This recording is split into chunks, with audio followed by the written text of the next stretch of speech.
Welcome, everybody, to the latest edition of the Team Building Podcast. I've got an awesome guest with us. Sadly, Jeff is not with us today. He is on the road in Anaheim. He is doing things with Frank, actually, from Viral Marketing. So those guys are hanging out and doing some stuff.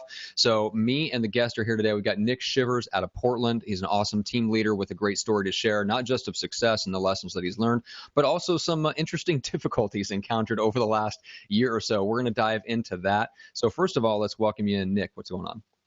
I am here excited to share mostly my failures, because I think the failures is what, I always say, fall forward, and I fall a lot. I fall a lot.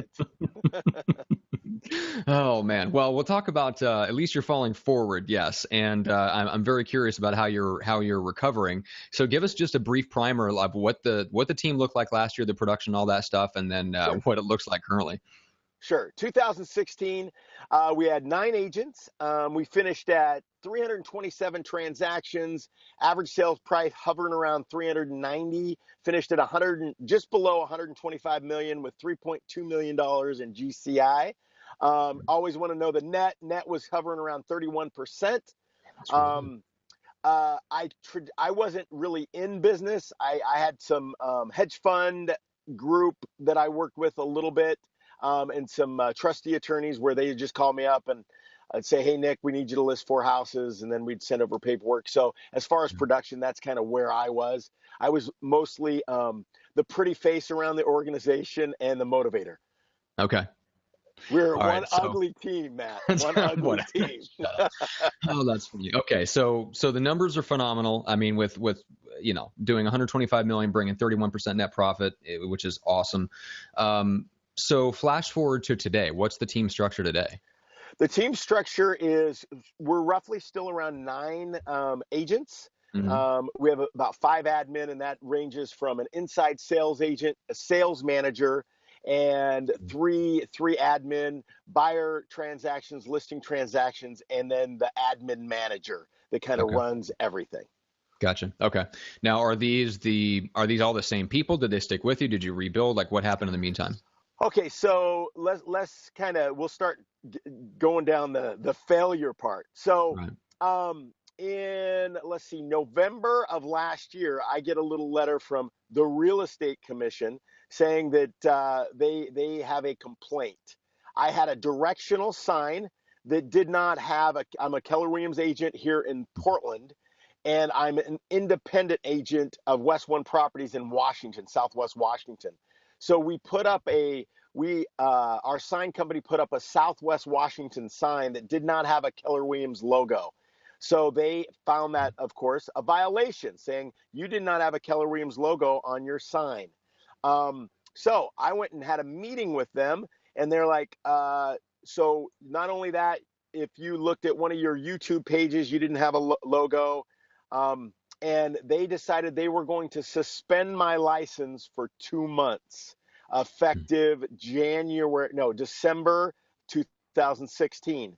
I am the only agent in the history of real estate in Oregon that has been suspended for an advertising violation. They said it was a repeat offense from 5 years ago when I had a sign that said West One Properties LLC instead of Group.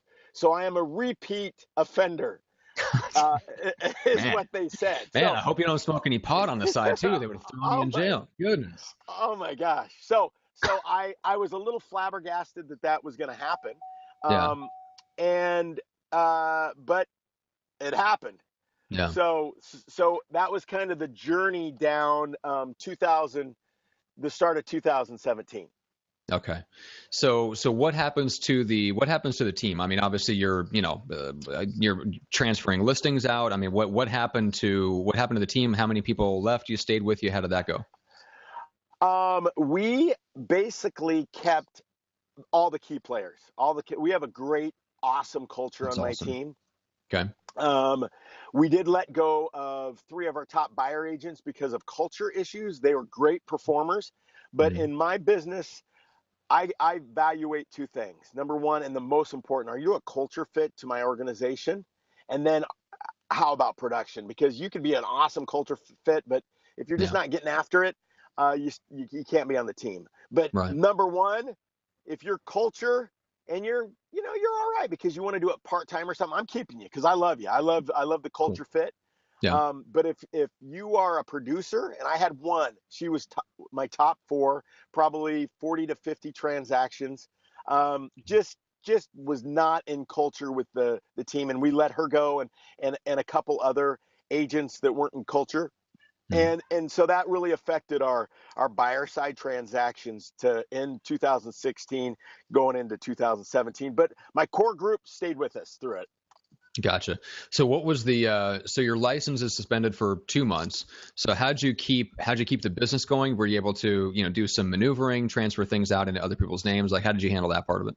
Yeah, so I was kind of curious, a little, I'm a total optimist. You know what they Hmm. say, that optimists are 10 times more error prone than pessimists, but 4 times more successful because they just keep going. So I was pretty optimistic that everything was going to be fine, but I worried a little bit, like going, hey, because you start believing the press. Oh my, Yeah. what are people going to say? Well, so we started 2016 and 2017, and with Oregon, we had terrible weather, and my competitors were using that suspension like no other. People were Yeah. talking about it. Of course, they didn't say why my license was Oh, of course suspended not. because that evil advertising guy, he's so Yeah. evil. Yeah.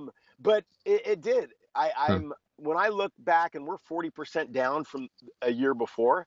The market itself is probably down about 15 to 20% just because of Um, the market and the weather. We hmm. But we're down about 40%. So there was three.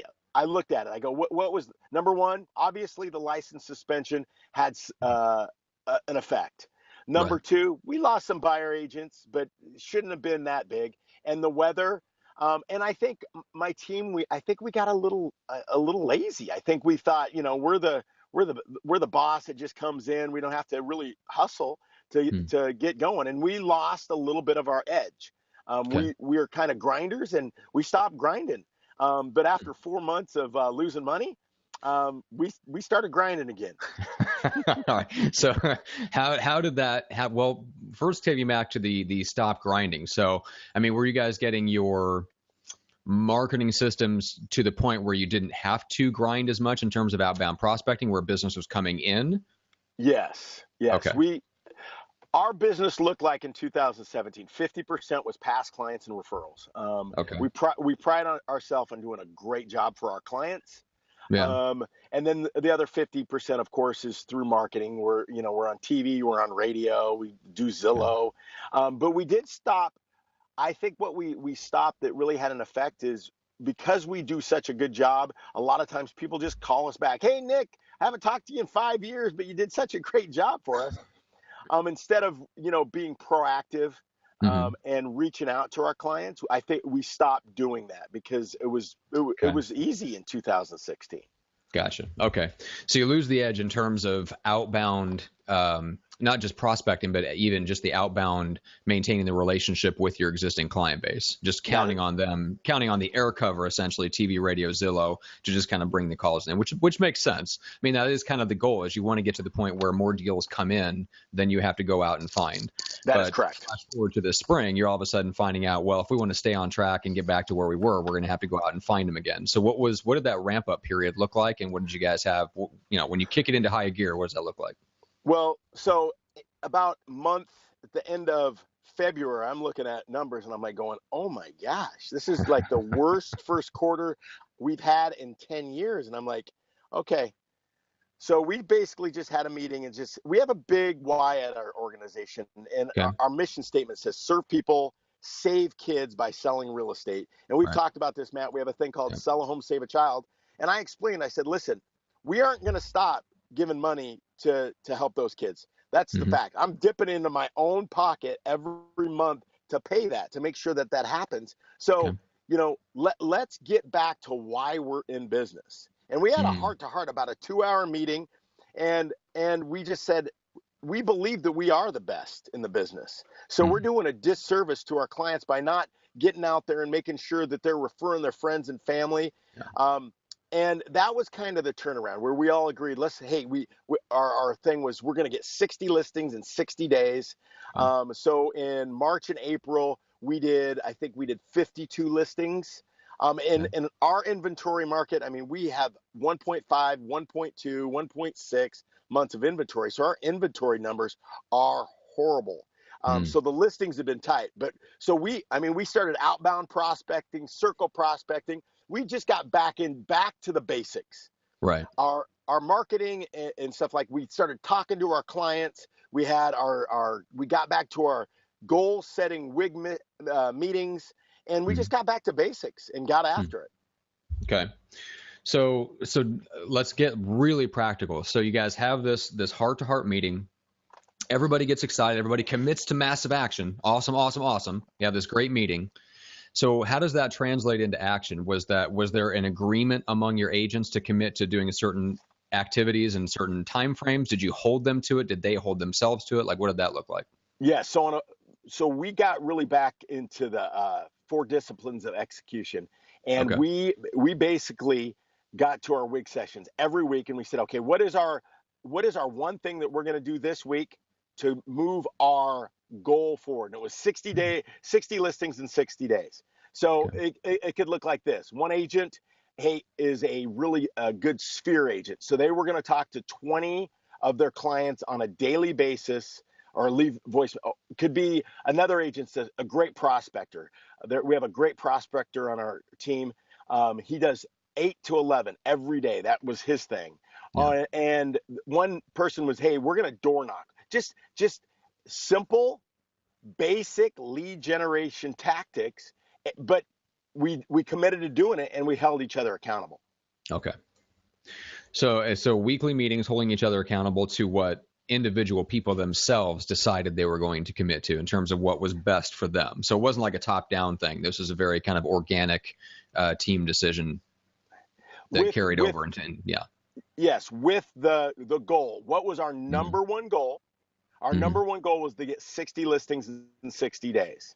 Okay. Okay. And what was each individual gonna do in order to help contribute to that? Yeah. That's awesome, man. So did you end up achieving the goal? No, we hit 52. We hit 52. So in this market, with the inventory as tight as it is, I would definitely say that was an accomplishment.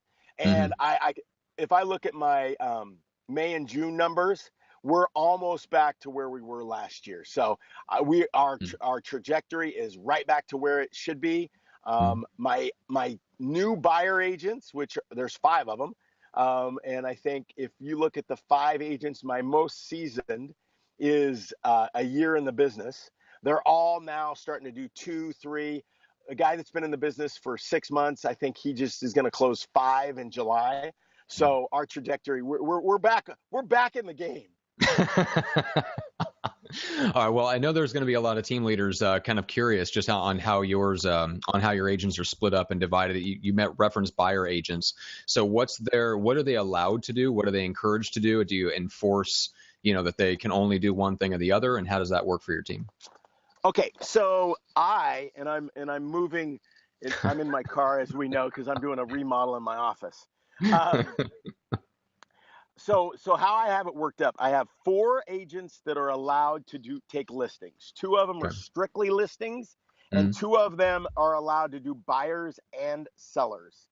And basically, the 2 that are allowed to do buyer or seller share a showing assistant. So they don't actually have to show the property. So as far as my 4 top agents, 2 of them are strictly listings, and 2 of them are sellers and buyers with a showing assistant. So what's the reason for the split? Because the 2 listing agents are listing agents. They have no patience to train a showing assistant. I don't believe that they have enough to be a good buyer's agent. Okay. And I know that for a fact, because one of them I had do buyers at one time, and they were terrible at it. But he's an awesome listing agent. Now the other 2 that I allow to do both, they have some they have some they are great sphere people, and they are great teachers. And so Hmm. that is Okay. why they can do the buyers and the sellers. Okay, makes sense. All right, so go big picture, going back to the license suspension and all that stuff. So I can see a certain type of optimist would look at that and say, okay, well, this might be a great time to just completely reorganize my business. I mean, so I'm kind of curious. Like, you obviously got rid of some people that weren't maybe a culture fit, but it doesn't sound like you Hmm. shook up much else. So why didn't you take the opportunity? And if you had to do it over again, are there things that you're realizing now you would have liked to have changed if you had that chance? No, because our number one, we have an incredible culture in my team. We have fun, because in life, it's a short life. So why not have some fun? So there was no need to change too much. Mm-hmm. Um, there are some tweaks and some account. I am a hands off type guy. I always tell Mm-hmm. my team I am not super disciplined, but I'm disciplined in a few things to make me successful in real estate. Um, and I do believe that sometimes I can be a little bit too loose, where I can say, hey, this is what we need to do, but there isn't a lot of accountability. So the Yeah. only thing that we needed to get tighter on was that accountability piece. And that's what we did. Gotcha. Yeah, that's interesting. I mean, I think there's probably a lot of people in that boat where they love real estate or they love, just being in the business and would probably consider themselves undisciplined as far as, all the things that they could be disciplined in. They're really good at maybe some of the disciplines that bring in clients and very relationship based and different things like that. So tell me a little bit more about the accountability part. So you're obviously having to change your own behavior, right? And getting more disciplined with yourself to meet with your staff more often. What was that transition like? And was there anything that you've kind of come out of that with lessons that you're going to carry forward that's going to affect your business for the next 20 years? Okay, so again, because I'm a good person that can see trends, and I'm a great motivator. Mm-hmm. Um, I am not an accountability guy, because it's just that's not fun to me. As you can see, I'm really serious. I'm a real serious guy. I Oh got my God. For anybody listening, that is a blue M&M t-shirt for some reason. I have no yeah, idea. yeah. My daughter bought it for me, so Okay. so I have a great sales manager. He used to be a professional football coach, and sometimes he can be a hard ass, and I think you need it. I Yeah. think you need that, especially when with new agents, you have to build a great foundation, and there has Mm. to be accountability. So, Kevin, I'm a personality, and sometimes when you're a big personality in your organization, people will always want to come to you. So I mean, I left. I went to Nicaragua for like 3 weeks, then I went to Mexico for 2 weeks doing some mission stuff through Sell a Home, Save a Child, and I kind of removed myself, so Yeah. they couldn't come to me. So getting my key people to actually give them more of the control of the organization. I mean, for the first 4 months, that hurt. I was gone. But I Yeah. think now the transition is, hey, we don't necessarily need Nick around here all the time to kick butt. And I Yeah. think that was a big change, Mm. because a lot of the times people are saying, when you're not here, the energy's a little bit different. Well, guess what? It is different, but it's all Mm-hmm. right. It doesn't mean it's better or worse. It's just different. Mm-hmm. All right. That makes sense. Yeah. So essentially you hired, where did the sales manager come from, by the way?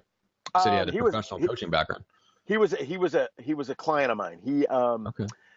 And we call ourselves the island of misfit toys. I love the Underdog, and Kevin, my sales manager, had it was coming through a rough patch, and I met him selling his house. Okay. And I said, hey, have you ever thought about, after meeting him and his family and knowing, man, this I love this guy. I think he needs an opportunity. Okay. And so we talked after during the transaction, and brought him over originally as an inside sales agent. And he was a talented guy, and he'd done a lot of successful things. And he Hmm. was just at that point in time in his life, he was just going through a little tough patch. And I love giving opportunities to people that want to work hard, and he's taken it and ran with it. No, that's awesome. Yeah, it's funny. So if anybody knows Chris Lockhead, the host of Legends and Losers, he's a client of mine. He sends all of his, like any email that he sends from his phone is signs off with the sent from my island of misfit toys. So I you love guys will get that. along very well. But yeah, so essentially you find somebody, you say, look, like I'm really good at these few things. I'm not so great at this part, and right now that part's hurting us. So let's find the right person to plug in and take care of that Yes. they're much better at that than I am, rather than trying to do it Yeah. yourself. Yeah, and Yep. then yeah, which makes total sense. So you find the right guy, you plug him in, you go through the inevitable transition period where everybody goes, there's a little bit dip, the energy's different, there's a transition there, but now you come out the other side and it looks like it worked effectively. Absolutely. Like I said, Hmm. our trajectory is back to where it was last year. Yeah. And I think we will come out of this stronger. Mhm. My pocketbook will be a little bit less heavy, but I think in the future, it's good because my passion, Matt, we talk. My passion is that sell a home, save a child. That allows Yeah. me to go out and talk about it and get more agents involved with that Mhm. program because that's really where my passion is. I love that, and I love real estate too.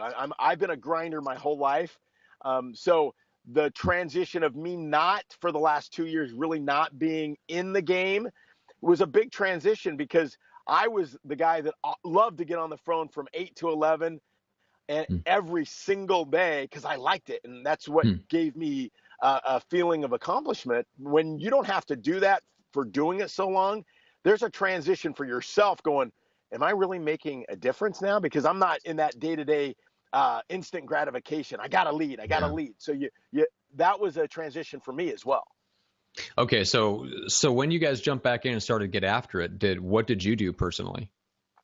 I basically was meeting with my top four and just saying, Gotcha. okay, guys, where are we at? What are we Yeah. doing? Because my top four had dropped off too Mm. during that. So they had dropped off. And again, I mostly, I think for them, it was a sense of, man, we're just rolling in with the deals. We don't really have Yeah. to do much. And I think they would admit to that they got a little soft. Yeah. Okay. Makes sense. All right. So go back to the sell a home, save a child. So because I love how you've kind of integrated it into your business. It's a built-in structural part of the business. It's part of your mission, but kind of flesh that out for people that don't know. How does that fit? How does the program work? How do you present it to clients? And then on the Sure. back end, we can talk a little bit in a second about how it's built in financially. Okay, so I'll give you the kind of the background of how it got started. So about 10 years ago, I was building a resort in Nicaragua, and it was a rum infused business decision. I always wanted to be like a Jimmy Buffett, and I wanted to own a cool bar and a resort. But I can't Nobody sing. should want to be I like Jimmy Buffett. We should all, that should be the important lesson for our listening audience. Do not make any life decisions based on following Jimmy Buffett's example. No, because I can't sing. So I was just gonna build the bar and the resort. But Okay. um, so anyway, that failed miserably. Okay. But I got involved with an organization that was trying to take young girls out of a garbage dump and bring them to a place where they could find hope, education. Um, so I started helping an organization called Ford Edge International. Been donating there for 10 years, and I was talking with my friend, a guy named Eric Hatch, and I said, hey, we should do something a little bit bigger than just ourselves. And then we came up with an idea called Sell a Home, Save a Child, where we could go out to other agents around the country, including our own markets, and just get it. Because, everybody wants, I believe that most individuals want to help. But Right. in this world of a lot of good things happening, we get the best things get crowded out. So they don't know what to do. They just go on kicking butt, but they're missing that one piece. So we Mhm. said, let's put together something easy where they can plug and play, where they can have some logos, they can immediately integrate it into their business. So we started about 2 years ago, Sell a Home, Save a Child, where we had logos, we had some, and that's how Sell a Home, Save a Child got involved. Cool. All right. So, and just so people can get more information, where's the best place to go? Because I know it's on your website, the West One Pros, but is that the best place Yep. for them to go? Nope. Go to sellahomesaveachild.org. Sellahomesaveachild.org. Cool. All right. So then, so how are you presenting that when you go into, or when one of your team, I should say, goes into an appointment with a buyer or seller? How is that presented to them, and how is that kind of incorporated into your like public image? Perfect. So that is the one thing that when anybody comes and interviews with us, we need to make sure that that person is a person that wants to contribute. Again, I love making money, but the key is not, I don't necessarily, and I've made this mistake before, that the person that only wants to make money for themselves is probably not a great fit for our team. And I think it's kind of a short-term thinking. I don't believe, I'm not a scarcity mentality. I think there's plenty of money out there for everyone. My competitors and me, I think we can all make money. So I want that person that wants to make a ton of money and give away a ton of money. So that is with our culture. Now, when we integrate it to our presentation, it's in our presentation. We talk about, we're the number one this, like when we're talking, everybody likes to say they're the number one this, that, and the other. And then basically in our presentation, we say we have a big mission statement. We believe that is what really drives us to be good. Serving people, yourself, the client. We want to make sure at the end of this that you love us. Now, the second thing is by serving you and doing a great job, we're able to save kids. And let's talk a little bit about that. And the only thing, the selling real estate is just a vehicle that allows us to serve people and save kids. And if we do those two things, we're going to have a huge business. And and our clients, what we've seen is that's important to them. They're like, hey, okay, yeah, you guys are the number one this and that.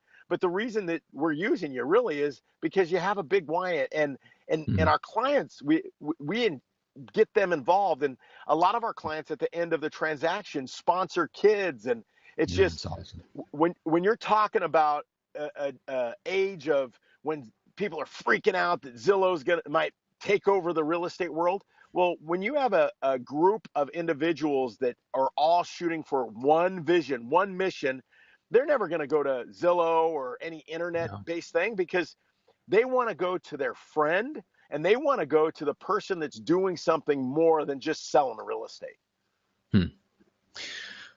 Yeah, that's awesome. And it definitely works hand in hand. You have to have the business that can deliver the results and actually be really good at what you do. But so that there's that part of it. So on the financial end of it, how do you guys do it? How is it structured, and what are your goals? So for my team, we give 10% of every commission, 10% of our net back to Sell a Home, Save a Child. And Sell a Home, Save a Child is a pass-through the organization called Ford Edge International. It's a 4-star Navigator rating charity, meaning like 90% of all funds go back there. So Sell a Home, Save a Child takes nothing, absolutely nothing. So that's a pass-through. So that is how it's set up. We give 10%. Some other organizations give as minimum of $250 a month. That is kind of the minimum to be involved in the organization. Our goal for 2017 was $1 million. And I think we're just cresting that 700,000 mark. And that's exciting. So we have about 6 months to raise 300 grand. And we got agents all over the country, from the East Coast all the way down here up in Alaska to Portland to San Diego, California. That's awesome. So yeah, what does it look like for someone to like get involved? And I mean, you mentioned you got a place where they can get logos and stuff like that, with the practical stuff that they can add in to show their clients what they're doing. But what does that look like? What's the relationship look like when they get involved? And how do they see the results of what's going on and see where their dollars are being invested and things like that? Sure. So it's an ever-evolving growth. Ashley Brian is this incredible young lady that has a very successful photography business that has taken over the management of Sell a Home, Save a Child, because the day-to-day activities is definitely not Nick Shivers' strong point. It's not your wheelhouse. Definitely not. So basically, when someone signs up, Ashley reaches out to them and starts integrating them in how to use that. And then traditionally, what we do is we just finished up a video of me explaining how we integrate it into our listing presentations, Mhm. because it helps. Yeah. And so that is kind of the evolution of everything. They'll get videos on how to send it out to their clients, from pre-listing to post-listing, thanking them on how that they're helping kids. They get a monthly newsletter of just telling them what those funds have done, Mm. giving specific examples of like the young lady that we were able to take out of the Managua City garbage dump that used to her both of her parents had died. She was wandering, as a 13-year-old girl, wandering through a garbage dump trying to find ways to survive. We've been able to take her out of that garbage dump, and now she just graduated beautician school, and she has a job. She's in a safe place, and she has hope, which is an incredible. I mean, when I go down and see her, her name's Perla.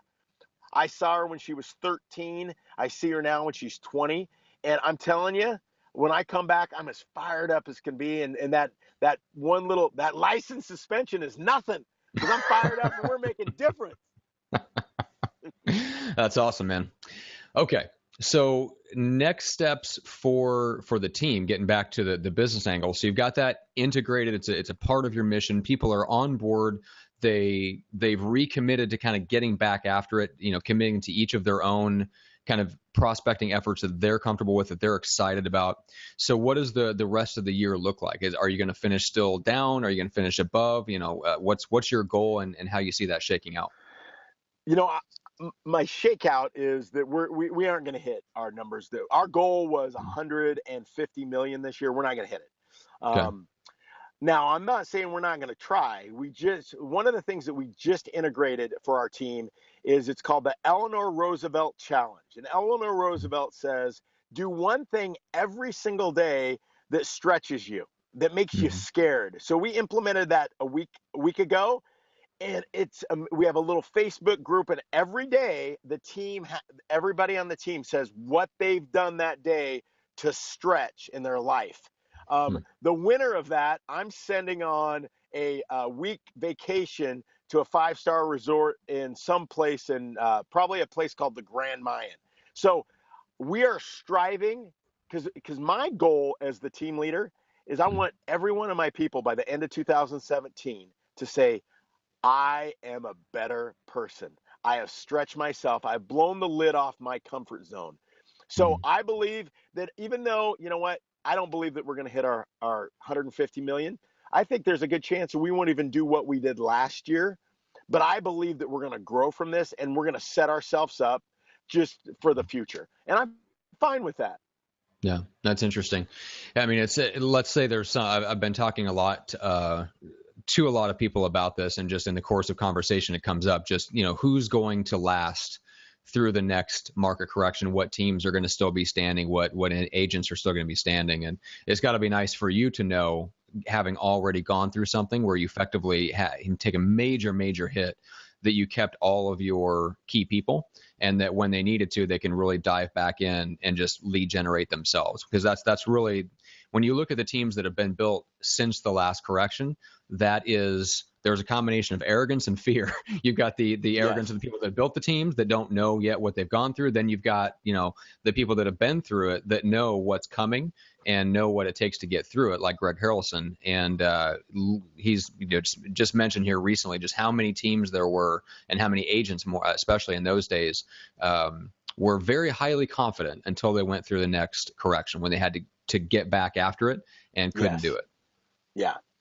I'm very confident that my team they've been through it, Yeah. and it was kind of an unusual, because at first we were all looking, saying, oh, it's the weather, it's the market, and then I looked, I've been the number one team in Portland Metro 8 out of the last 10 years, and right now we're looking at, like, we're number 4, and I'm like, and I'm a competitive guy, and I'm like, that is not acceptable. So our Mhm. goal is to get back to that number one spot. And I think we can get to that number.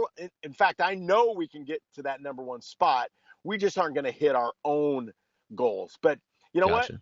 You learn the best lessons in life are the ones that give you a few scars, and I have a few. A couple here, one right here. So scars, you look at them and you talk about them. I think those are the best learning experiences that you can ever have, is when you get your butt handed to you, and then you come out the other side nice and clean. Yes. So my personal coach has what he calls, I mentioned this before we recorded, Nick, the failure analysis. Like, that is a definite term that he uses a lot. And he talks about how, and this is a point that it took me a while to get, but the point being that you learn much more from failure because the emotional pain drives the point home, if you analyze it correctly to find the lesson that's in the failure. Now, if you don't analyze it and you don't really feel the emotion, the pain that's in the failure, and you gloss over it, or you don't find the root cause of the failure, then you don't learn the lesson. So you Right. have to not only go through it, you have to not only experience the pain, but you have to really take the time to go deeper into the pain, analyze the root cause of failure, find it, fix it, and then you end up getting back on track and becoming a better person, a better business for it. So sounds like you've gone through exactly that phase. Yes, when I originally found out that I was going to lose my license for 2 months, I sat there, this is BS. No one's ever lost their license for advertising. But then I looked, I said, you know what, Nick? The fact is, you have, you as the leader and the CEO of this company, you just can't let that happen. Now, Mm-hmm. I went to the real estate board and said, look, here's 20 pictures of other agencies that have done the same thing. And they looked at me and said, well, you want to turn them in? And of course, I don't want to turn them in. So I had to go back and say, you know what? The reality, if you go by the book, yeah, that was a violation. And even though you don't think it's fair, it's by the book. That you should have had a Keller Williams logo. So what that the sign company made that mistake? You, as the leader, should not let that happen. So Yeah. it made me come back to myself as like, hey, you're the leader. If you don't get a little bit more disciplined in that area, there's 20 people that just lost their jobs if you get shut down forever. So Yeah.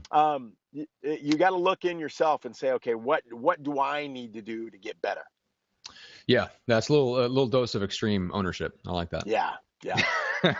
All right. So for anybody listening to this, obviously this is going to be a balance of, people that are aspiring to build a team, and maybe they might be right to join your team or to work with you in Portland. So I want you to talk about that. And then just for anybody that's looking to send referrals your guys' way, because you mentioned you're also in parts of Washington, just get a little clearer on exactly where you're at and Sure. who you're looking for in terms of people that they can potentially send your way as agents.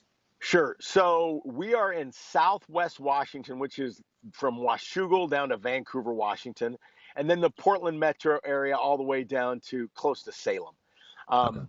So that's kind of our coverage area. And, I have 9 to 10 agents that each kind of specialize in a certain area. So we're looking for people that are contributors that want to be successful and have a lot of different opportunities, because in our organization, my goal is to train someone so they can leave me, but give them enough opportunity that they won't. So if I'm not providing the opportunity, that's my fault, and that's not someone else that's leaving me. So that's what I try to do.